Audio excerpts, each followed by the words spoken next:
The session will also cover how British international investment measures and manages impact for both direct investments and also as a LP as part of the investment process and fund governance.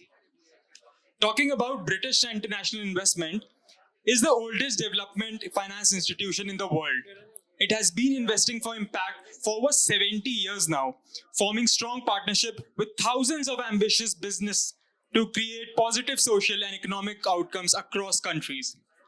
We are delighted to have Vineeth Menon, Manager, Development Impact, South Asia, and Ushnisha Ghosh, Development Impact, Specialist at British International Investment. At BII, Vineeth and Ushnisha lead on equity, debt, and fund transactions in the healthcare, education, consumer, and manufacturing sectors across South Asia and Africa. Please give a huge round of applause to our speakers.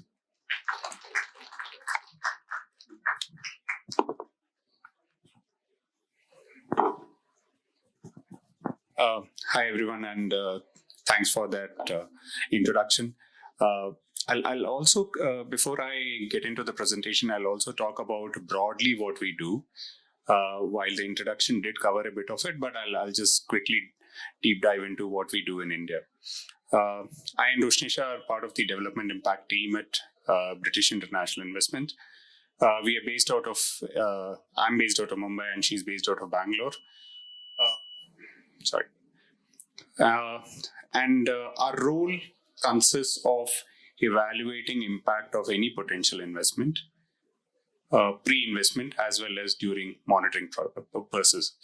And what we intend to do is we intend to achieve the impact aligned to our strategy. What we believe in is being productive, being sustainable, and being inclusive. While discussing today, we will get into what exactly we do at BII, which is very much aligned to the OPIM processes. To give a quick, a 30-second recap of what we do at BII, BII has the largest single country exposure in India, close to around 2 billion, and almost 26% of the total portfolio is in India. In terms of geography, we invest in Asia and Africa. We, since 2022, we have also started looking at Southeast Asia and Caribbean. In terms of instruments, we deal in debt, equity, intermediated through funds, etc. We also have a blended finance model, which is at a very early stage, or even you can call it a pilot stage. In terms of sectors, what we do is we have three pillars if you talk about sectors. The first is infra and climate, where we have close to around 19% of our total investments. The second pillar which we focus on is financial services, which is close to around 41%. And the third pillar which we focus on is smart. Everything except FSG and infra falls under smart, and that is close to again 40% of our total investments. That's a quick thing of what we do, and we wanted to conduct a session or a knowledge sharing session around OPIM, which we believe in, and we have designed and strategized our entire impact processes around OPIM. The three objectives of today's workshop: one, definitely share what we learned during our say 40-50 years of experience. And in the last decade or so, we have strengthened and improved our processes a lot. We thought it is good to share with the larger community. We do want to engage in a lot of conversations within this group. We want you people to come up, ask questions, stop us wherever you feel like. We do have a Q&A towards the end, but feel free to pitch in if you want to. And we simply don't want to come here and talk about only frameworks. What we intend to do is we want to show how it relates to what we do at BII.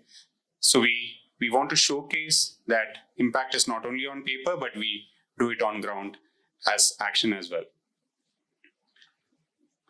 When we talk about impact management, there are 4 blocks. When the SDGs came in, everyone said, okay, let's focus on these 17 SDGs, and all investors, the DFIs, the government, and even the commercial investors started aligning everything to the SDGs. Once SDGs were set up, then people believed that there should be standards. And OPIM is the core standards which outline how impact management and impact processes need to be outlined. And that would be our focus of today's discussion. I'm sure the entire community would have come across a lot of frameworks. The Impact Management Project is one such community which has set up standards and practices. And IRIS, which has come up with a lot of set of indicators as well. Jumping into the OPIM processes. OPIM basically has 9 principles. What we have done is we have divided it into 6 parts and 5 parts where things are a lot more aligned. We would be discussing each one, explaining what the theory looks like and how do we replicate that at BII. Again, as I said, feel free to pitch in with questions if you have any. We initially thought of doing an online poll, but realized that there would be limited internet connection here. So just we'll do with a quick show of hands. I'm sure the majority here are fund managers. Wanted to understand how many of you have an impact thesis created for your fund. I'm hoping all others are funds as well. So I could see around 20 to 30% putting their hands up. Okay, moving to the next question. When we look at impact, there are different levels at which impact is monitored. One, basically the investment at the investment level, which everyone is aware about, right? We look at a company and we evaluate impact. Another is at a portfolio level, which is basically put all sectors, all companies put together. The third one, few companies do it at both levels and few don't do it at all. So again, a show of hands for how many of you manage impact at investment level. Yep, around 5, 6 maybe. At portfolio level, lesser than 5. And who does it at both levels? Okay, better. And none, I'm sure no one's going to put up their hand. But okay, I believe there is a significant population which doesn't manage impact at both the levels. So this is what we want to discuss in the first strategic intent, what we believe in. Yeah.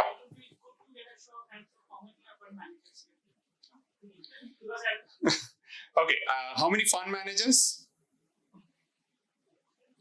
Yeah, probably all the ones who put up their hand for yes are the fund managers. Around 10%, 10-15% of, not many, to be honest. Okay, when we talk about strategic impact, why is it important to articulate impact? One, definitely institutional alignment. And we don't want multiple people chasing multiple impact thesis and fund objectives. The third is signal to the world that, look, we are committed to impact, which basically every one of us do. Now, how do we define what is impact? We basically believe the 5 things which is on your left of the screen. What impact, who, how much, contribution and risk. We'll get into details of each one of these, but just a quick summary of what impact are you trying to create through this investment? Is it access to healthcare? Is it access to education? Is it access to financial services? Who is the beneficiary you are reaching out to? The third one is a bit tricky. People usually don't measure, which is how much of impact are you creating in the lives of these people? Are they improving by X%, Y%? The fourth one, which we are very passionate about, is contribution. At every investment level, we track the financial additionality of any investment and the value additionality which we bring in. Just to give an example, if we believe that in any investment, if we are crowding out commercial capital, we won't invest in that capital, invest in that company or fund. So we really want to get into those spaces where we believe that there is need for financial capital or value additionality, both put together. So we believe in contribution. The last but not the least, the risk associated with achieving this impact. Say, I'm again giving some examples. EV, investing in EV, if there is good policy coming in, good government backing it up, that's a risk, right? I mean, if we believe that there are no policy enablers, then this impact may not be achieved. So we want to highlight the risk upfront, and we want to track them over a period of time. Impact thesis, probably everyone talks about it, which is basically the theory of change. This is how we have inculcated the first strategic intent within BII. As I said, starting 2022, we have refocused our entire investments on 3 pillars: being productive, being sustainable, and being inclusive. Every investment is measured on these 3. Yes, we give a score of -1 to 10 for every investment which we make. And there is a target which we want to achieve. To make things worse, these targets are embedded into our remunerative frameworks as well. Our bonuses are dependent on whether we achieve impact or not.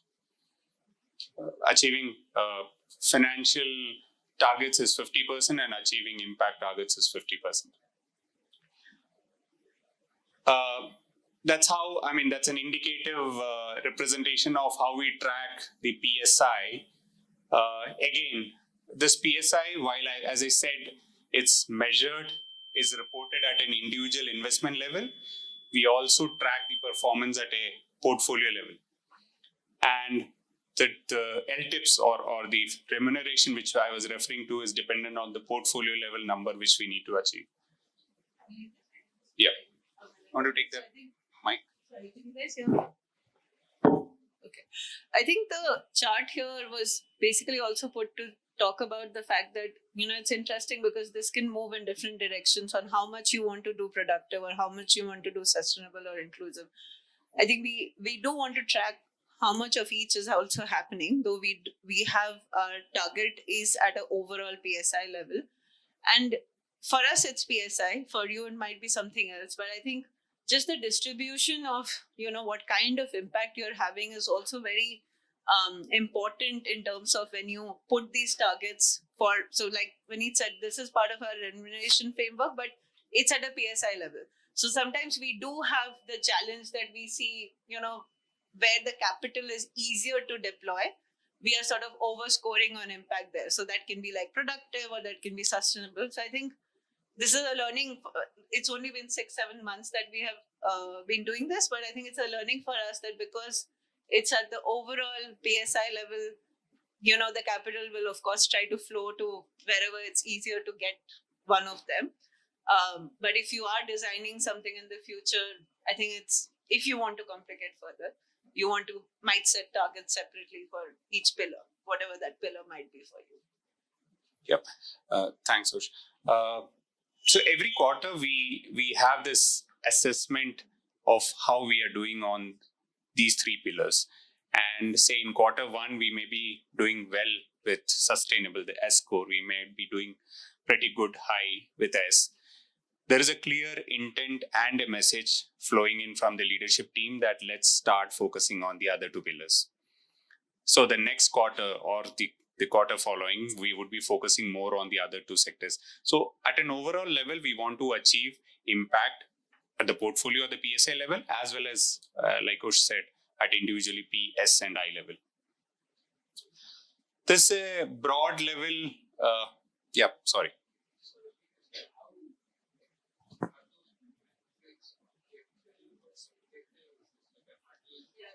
Yeah, so I'm going to explain that. It's not subjective at all. So this is how we calculate our impact score. We have a P score, S score, and I score. First, when it comes to P, at a broader level, you can assume that these are all aligned to the SDGs. We want to track whether it is access to healthcare, access to finance, or access to education. What we have done is we have ranked all the countries where we invest in based on different indicators across these sectors. Say, for example, India might be only having score of 1 when it comes to financial inclusion, because we are fairly advanced. But say a country in Africa may be scoring a score of 3. So we have done that ranking based on all the indicators which are publicly available. We have done that ranking for arriving at the P score for each of the investment. Now, it doesn't stop there. Even if we talk about P, it doesn't stop there. The first, the below 4, sorry, we have a typo there, but we have 4 sub-parameters within P. The first one is, which I spoke about, the degree of need. The second one is the intensity. What is the per dollar impact creation? Is the company creating more jobs per dollar, or is it creating less? Based on that, we give a +1 or a 0 or a -1. We have our own 1,400 portfolio companies to compare, and we benchmark against them. Economic enabler, if this particular investment is enabling additional economic development, then we have a +1 again coming in. The last one is the catalyzing market. If this particular investment has potential to catalyze a market, has potential to demonstrate something unique in a market, we give again a +1. So this P score ranges from 1 to 4. The second one is the S score, which is our climate finance initiative. This largely to discourage anything which is not climate friendly. This ranges from -1 to 4. As I said, the first one is 1 to 4. The S score is -1 to 4. -1 is given for any emissive sector as such. We have also developed a climate finance criteria in which if certain percentage of the investment is going towards climate finance initiative, we give a better score, which is a 3. And depending on the percentage, it can even go up to 4. 2 sub-sectors, sub-areas, which is climate mitigation and climate adaptation and resilience, is something which we focus on, where we again give +1 or a +2. The third one, inclusive score. Just going back to what I said earlier, we also want to understand whom we are reaching. Are we reaching the right people? Are we reaching the poor people? Is something which we believe in. So we have 2 types of approaches here. One, if we know the beneficiary income level, we definitely want to reach people who are living at the bottom of the pyramid. So if we know the beneficiary income level and what is the percentage associated with it, we have a score going in there. Otherwise, we also have a country score. By default, there might be some companies, it could be an intermediated credit one, or say an SME, where we really don't know where the final end, who's the end beneficiary. So in those cases, we choose the country score and give a score. So the third I score ranges from 1 to 4 again. So 1 to 4, -1 to 4, and 1 to 4, but the total is capped at 10. And again, as I said, we try to achieve that overall impact at a portfolio level. We do have a +1 for 2x aligned deals, which is basically targeting women beneficiaries or having women at the leadership level, board level. Just a quick example of how we have done. We have purposefully,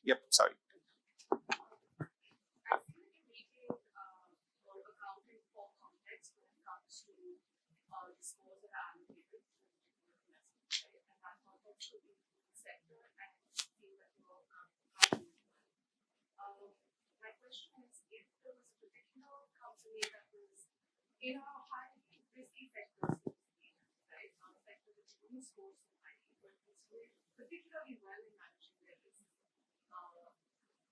would that company get a better score as a result of that compared to that perhaps not? So I can, one, we wanted to remove the subjectivity element there. It is one, it could be a riskier one for you, may not be a riskier one for others. So the P score, the need score, is based on ranking, which is sacrosanct. Okay, if a particular company is targeting a particular sector, then there is a number going in. But depending upon the model, whether it is an economic enabler, whether it is a catalyzing market, whether it is a very unique model, then we have a +1, 2, 1 coming in. And every score of these additional +1s are approved by a committee which evaluates each model to see whether it is an economic enabler. They don't really discuss commercial. Frankly, they don't discuss commercials at all. They only discuss whether it is an economic model, whether it is a catalyzing market model, and then we give the score. So that P score doesn't change, but the other elements is somewhere you can. I think what you're also probably referring to is, so this is, if I have to call it, this is the most basic thing we could build at a portfolio level. See, we are a multi-sector, multi-country, multi-product organization. What we do capture, and we'll show you in our development impact dashboard, all the parts of like what is unique to the company, unique to the fund, that gets captured there. However, it will probably sometimes, sorry, can you guys hear me?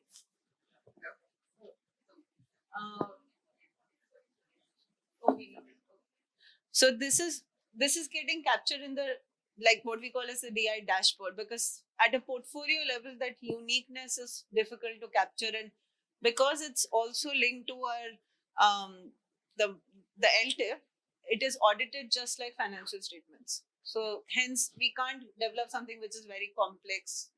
So I hope that sort of answers it. Quickly, I'm running late. Two examples where I didn't pick up any India-based examples because I didn't want people to relate to any companies. A grid-connected solar PV manufacturing company in Ghana. This is how we would have done a score. P is dependent on the degree of need. Basically, Ghana is rated as medium or low, and that's why it scores a 1 on degree of need. Intensity, it's not creating jobs, higher jobs per million, so we have given a 0 there. Economic enabler, the power sector is by default defined as an economic enabler because it is supporting other SMEs or other enterprises. We gave a score of 1. Catalyzing market, while it's written there, Ghana grid per se is decently mature, so we have not given a score of any +1 there. The P score stands at 2.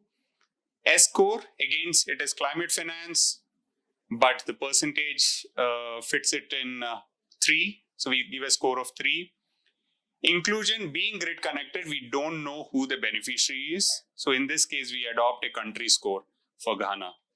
And what's it? The score of, okay. Yeah, the total score of 6. So this is how we do every, this is done ex ante, and what we want to do is on a cyclical basis, we also would be doing ex post to understand where we are, and the scores would be corrected based on actual data which would be collected. A second example of a fintech, again, access to finance. This is Egypt. Access to finance to SMEs, getting a score of 2. Intensity is within benchmark. Providing finance for SMEs, getting an economic enabler +1, then the score of 3. S score, being in we have classified all financial services as non-emissive sector, which gives it a score of 1. Any emissive sector, any lending to, say, an emissive sector, vehicle financing in India, IC-based vehicle financing in India might have scored a -1 there. Again, an inclusive score based on the country. It's classified as a Gamma country and scores is the total score of 5. So this is how we do PSI scoring for all the investments. Again, all the sub-levels are taken through a panel. They approve and then we take it forward. The entire score is also approved by a panel which consists of one of our chief impact officer who gave the keynote address today, as well as other heads from different teams, gender, climate, etc. So that's how we try to institutionalize the impact which we believe in. Thanks, Vineeth. So I think we just looked at the strategic objectives. So we tried to set the strategic objective to meet the SDGs. We also tried to then think about how do we manage the impact at a more portfolio level. What I'm going to just cover is on the origination and structuring. So again, sort of quick show of hands, especially people who are in funds, like how many dedicated impact professionals do you guys have in your fund? Like at least who has one or some impact professionals in their team? Okay, that's good. Do you track or measure your financial additionality while making an investment? Okay, a few of you. Okay, so we're going to cover a bit from the second part of the principle, which is, so there are three parts to it. So one is, how do you think about establishing contribution? How do you actually assess the expected impact? So we're going to cover a bit on that, and then we're also going to talk about potential negative risks which are there. I think this is, like Vineeth said, this is really important for us. So I'm going to also show you how it all comes together for BII. But what we really care about is that given that we are a DFI, first of all, by the virtue of using aid money, we have to report that we are additional and we are not crowding out capital for every investment that we make. It also includes follow-on investments we make. It might be a platform investment that we do. So it's really important. And what do we look at within the contribution? We look at what kind of contribution we are bringing in, whether it's financial, value additionality. See, this is like saying that, oh, what you know today while making the investment, and you compare it with what would have happened if you did not invest. And that counterfactual is really difficult to judge, right? Because who knows what would have happened if you did not invest? Well, other people would have come in, the impact would have been achieved or not.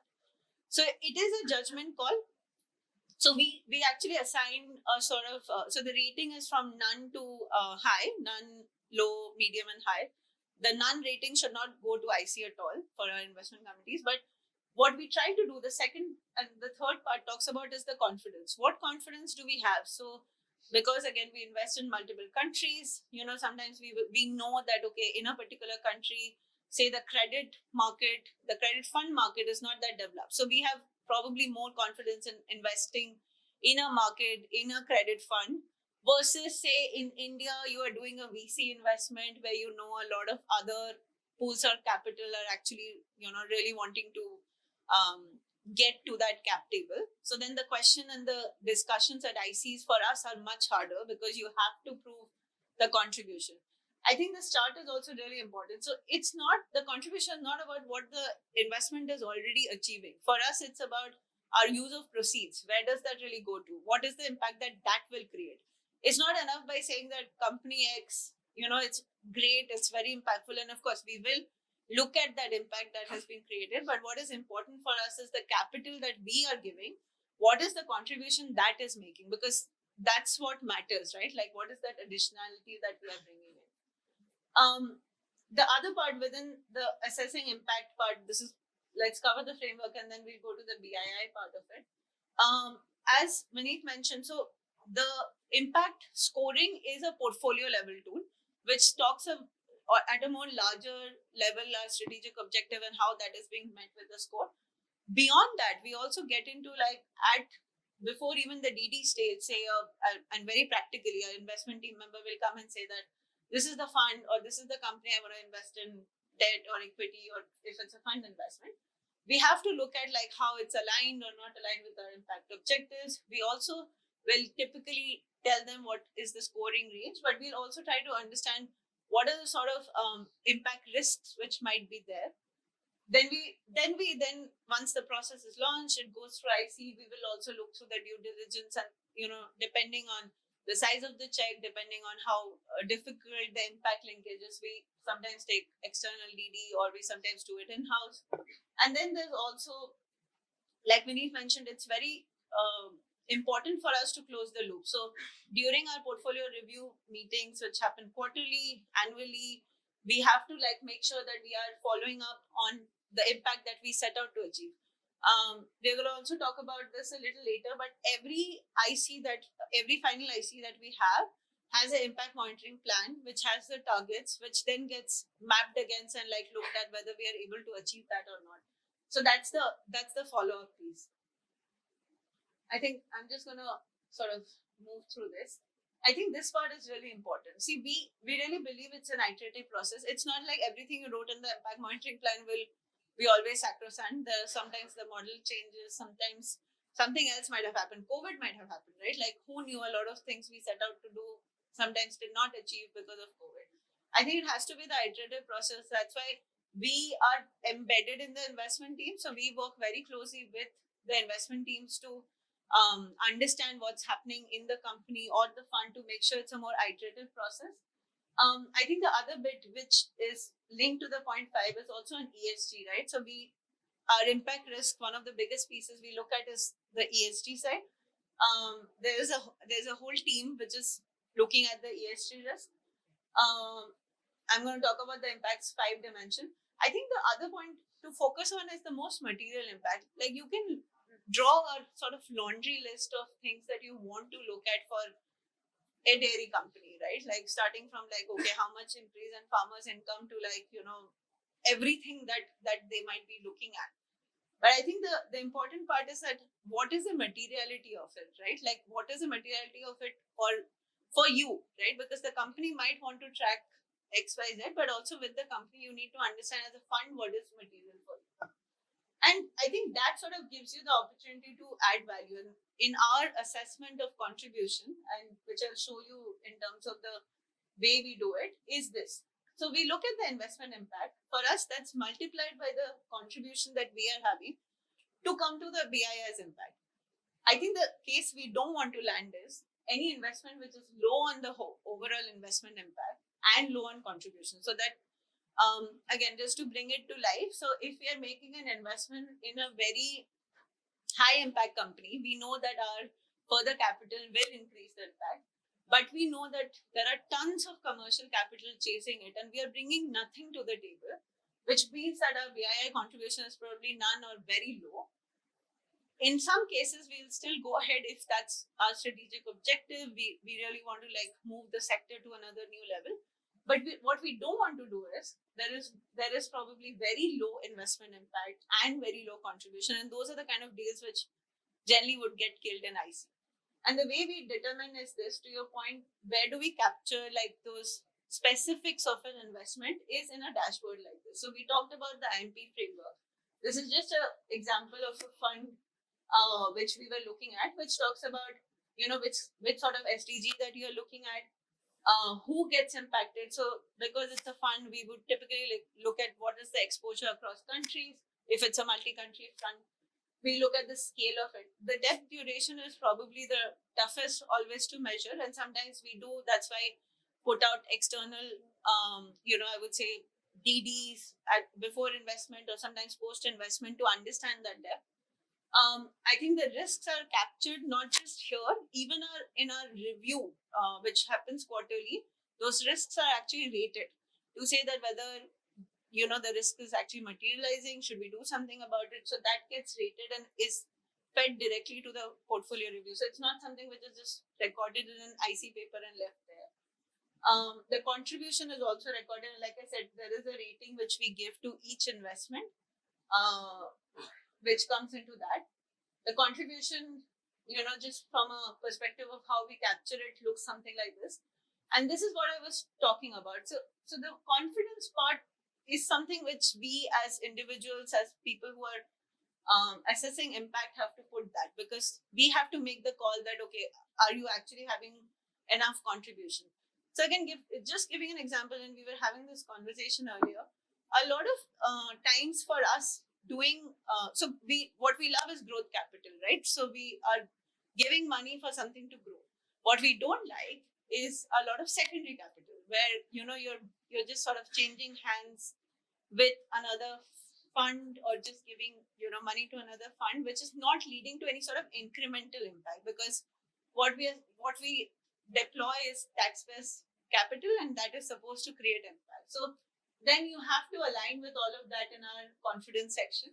We also think a lot as DFI about mobilizing capital. So if there are other commercial investors that we are able to get in for a particular investment alongside us, that's when we also capture this mobilization. But those are the two bits which come together to talk about the overall BII's impact. And we think this is really important. And I think a lot of times funds only remain at the investment impact, where they think about what is the impact from the use of proceeds, but don't think about contribution. Irrespective of whether you're a DFI or not, I think it's worth thinking whether you're adding something or you're just like displacing something and not creating additional impact. These are just some examples of like what we might do on the non-financial side. On the financial contribution, we really try to understand whether we are putting capital which is in a place where it's not adequate or it's in different terms. So again, as a DFI, you can sometimes have different terms, not so much on the, I would say, fund investing side, but sometimes on the debt and equity side, you can have different terms. So that's what we try to understand.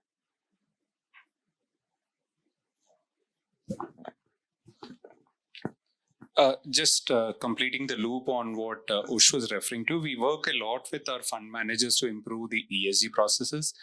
And I would highly recommend you to refer to the ESG Toolkit, which we have published on our website, which basically has been customized, easy to understand language, and this is purely for fund managers.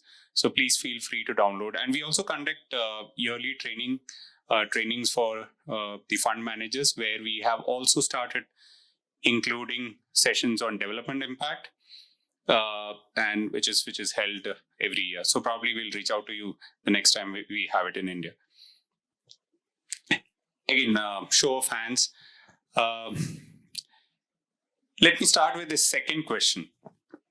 How many of you consider impact KPIs in your quarterly reviews of companies? Not many people. And during screening before investment, how many? Not screening. During screening, no, it's not before investment. Basically, it's talking about monitoring. During monitoring, how many of you actively track negative impact? Yeah, lesser than the impact KPIs hands.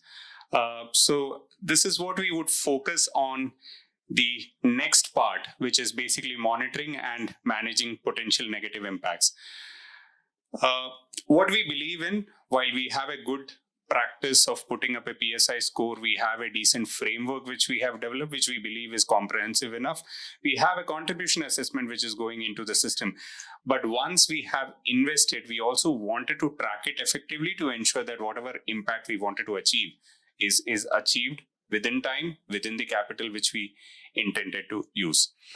And what we have done is we basically don't target the sky. We go for simple things. We only have few metrics included which are very critical, which we believe will reflect the impact which we believe in.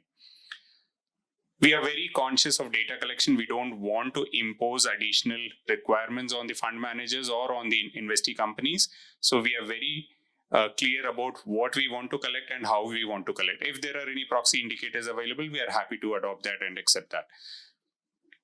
And we purely want to select metrics which basically drives decision making. I'll give an example.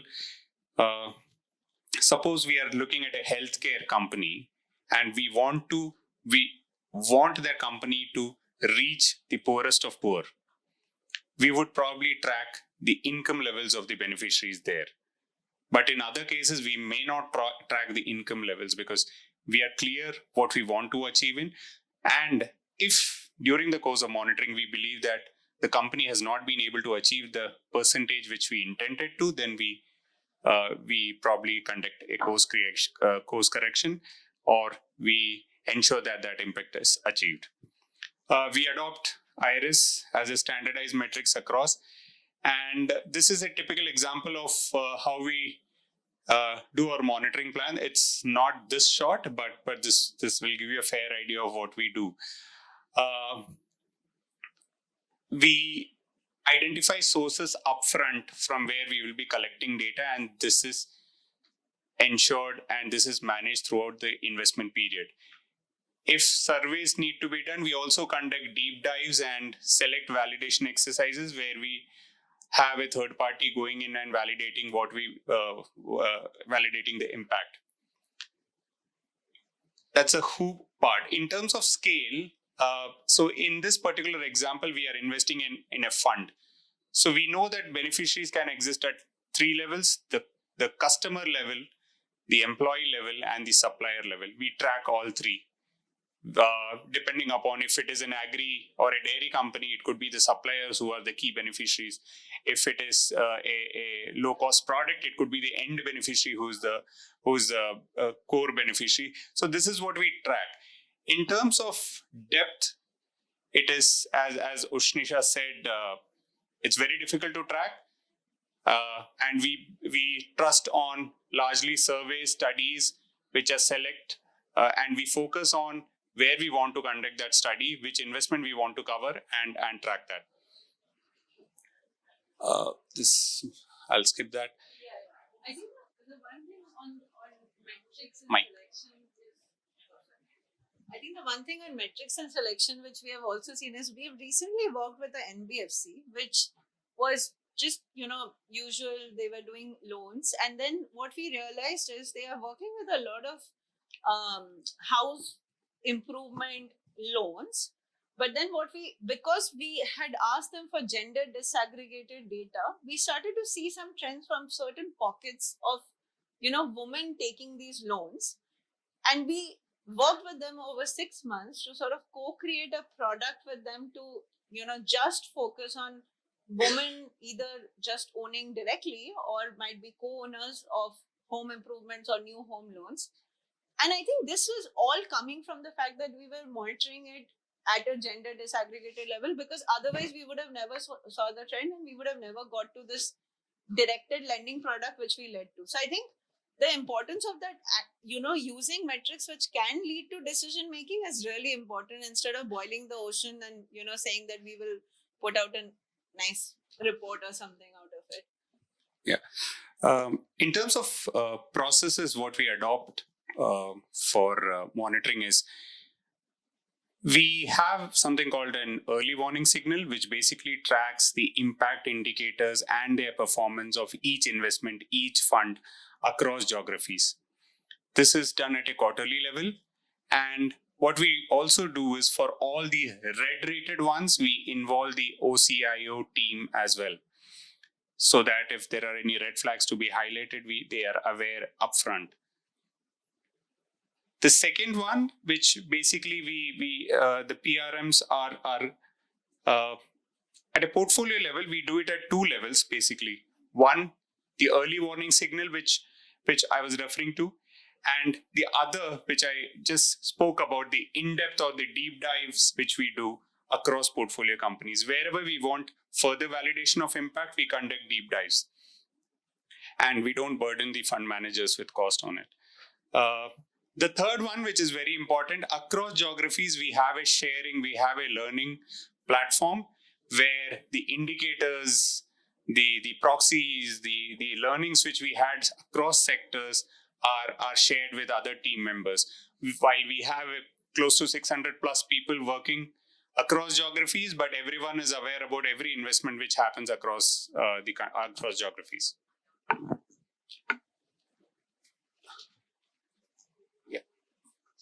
So I think this is part 4, which is quite interesting, because this OPIM is a verification process. We have Bluemark as one of the verifiers, and we get it done every 2 years. But there are a lot of other funds, including some of our LPs like Omnivore, who have also gone through it. And one of the lowest ratings which most funds get is on this one. So I think we just want to understand in the room, how many of you actually consider impact when you're making an exit decision from the company? More than probably we expected. That's really good. And I think the second one, probably a lot of you do. How many of you use the learnings to sort of refine and think about what else you want to do in the strategy? Okay. I think the piece which on exit decisions, and we hopefully will come out with this pretty soon. So we tried to understand how do we do responsible exits, right?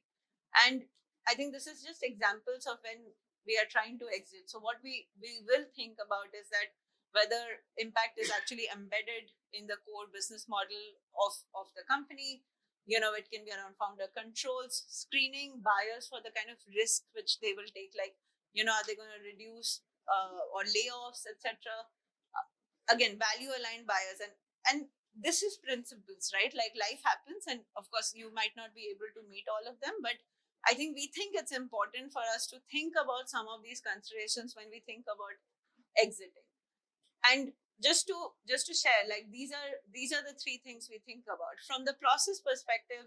We do try to think about, and this happens at the exit IC discussion, where we understand that, okay, who were the buyers, and this can range from like a private buyer to like a IPO, etc. How are we going to safeguard, there are a couple of things, right? How do you maintain the impact? How do you make sure there are no further risks to impact? So all of that goes into the process of it.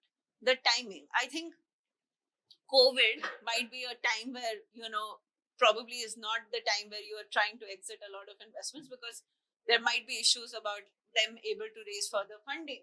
So that can be a thing on timing. Then structure. I think we have done this in multiple cases where we have tried to understand, like, should we do a staged exit? Should we like exit fully?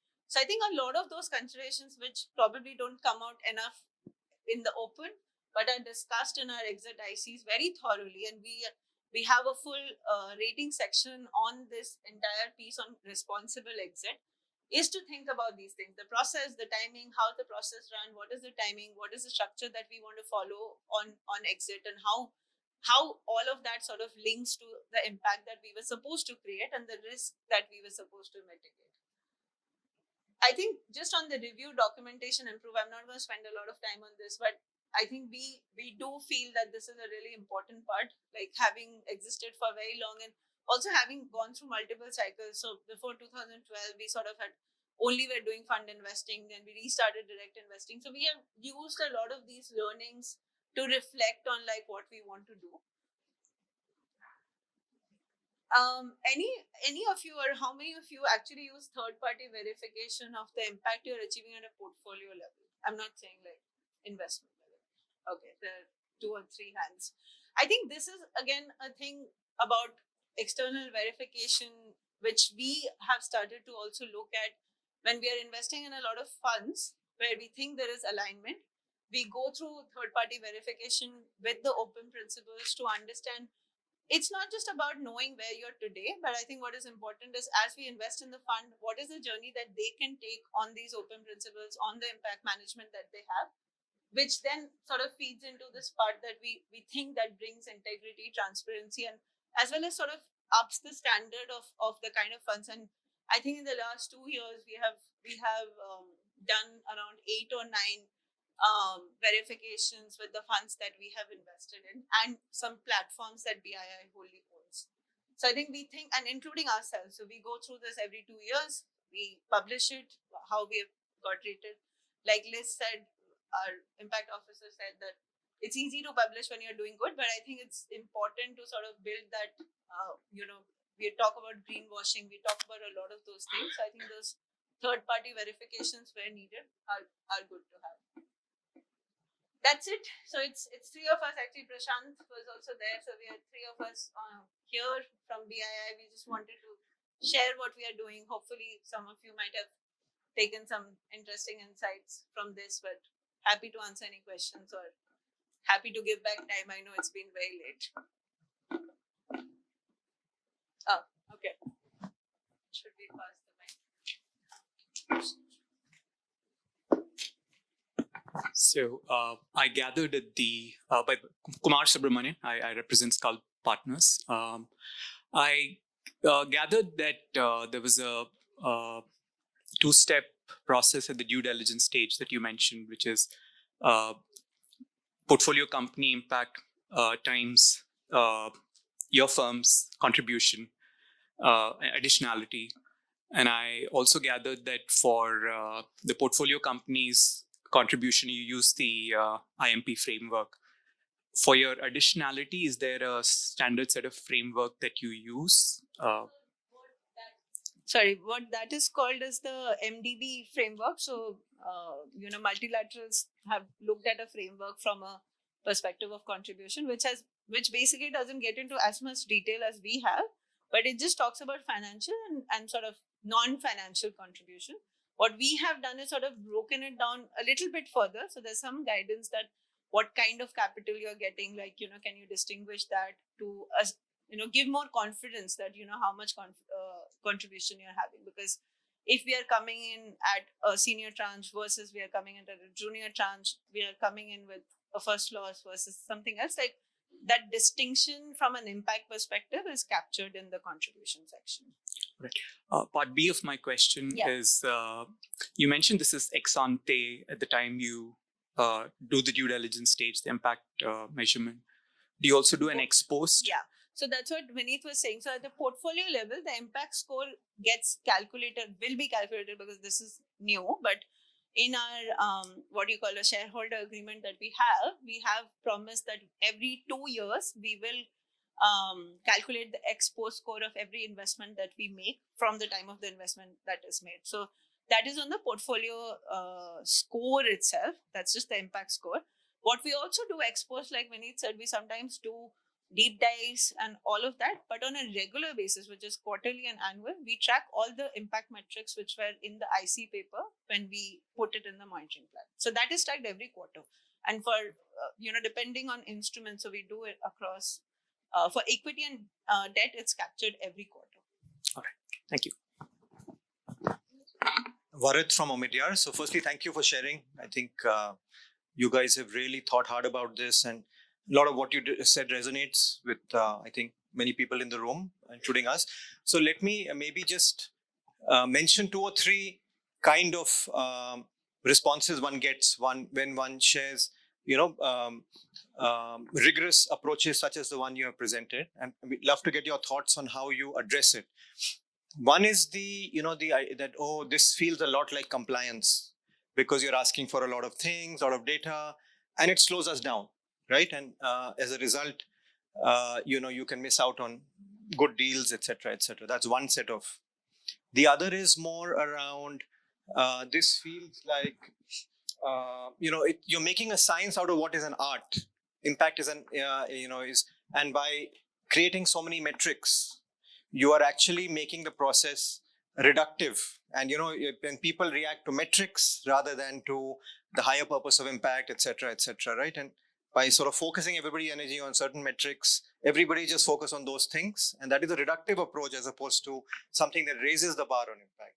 And then the third is just like, if you're in the early stage investment game, then, these are small organizations who are trying to really figure out how to grow, how to, not run out of cash before they grow fast enough. It's all about the hustle. And by sort of creating this kind of a framework, you're really, burdening us from what for us right now is a critical path. I'm obviously putting this in a way that is sort of provocative, but I'd love to get your thoughts on how you address these kind of concerns, which I'm sure arise in what you do as well. I'll start, Vineeth, and do jump in. I think let me start from the third one where you asked 3 questions, might forget that. But I think the last bit on the burden of proof, on the impact scoring side, the burden of proof is actually very, very little. And in terms of what I mean by that is things around country, like where you're investing, sector, low emissive, high emissive are based on sectors. A lot of it is just basically, and because like I said, this is portfolio level tool, the details are very limited versus, in fact, the DI dashboard is where all the details go in, and which we were doing even earlier. And it's that chicken and egg story. So you pointed out 2 things. One is just the burden of proof doing a lot versus not doing enough, and the impact might not be restricted to those metrics. So for us, the burden of proof of putting the impact score, Vineeth and I can look at any investment today and do it right now without asking probably more than 5 or 6 questions, because the tool is designed in some, like, I don't want to say to dumb down impact, but basically at the portfolio level, you need to remove a lot of those things to come to the score. However, when it comes to DI dashboard, we have to heavily engage as you would on a financial side to understand the impact parameters. And I think we have been doing that for the last 5 years since IMP came out. So that hasn't changed. On the timing is also, I think, interesting because we recently did a survey, including with our investment teams, and there were things, of course, everybody had to say about what they don't like in the score, etc. But timing was not the issue because, like I said, it is much easier for us to put down the score because it's designed in a way that we can calculate the score. And the initial screening stage, before we even go to due diligence, we actually give a range of score, which gets narrower and more precise as you go to final IC. But at the very beginning, you actually have a range, and ICs are okay with that range. But it gets finalized as a single score at the time of final IC because by then you have a lot more information. You work with the company/fund. So we try to balance it in that way. And the burden of proof bit is, like you said, if it's a small ticket investment in a company where we know we are not going to get more than operational data, the impact metrics captured are only that because we know we are not going to get, unless we ourselves are funding like a deep dive study or something like that. I forgot the second question, but I'll start with the third, where you refer to early stage companies.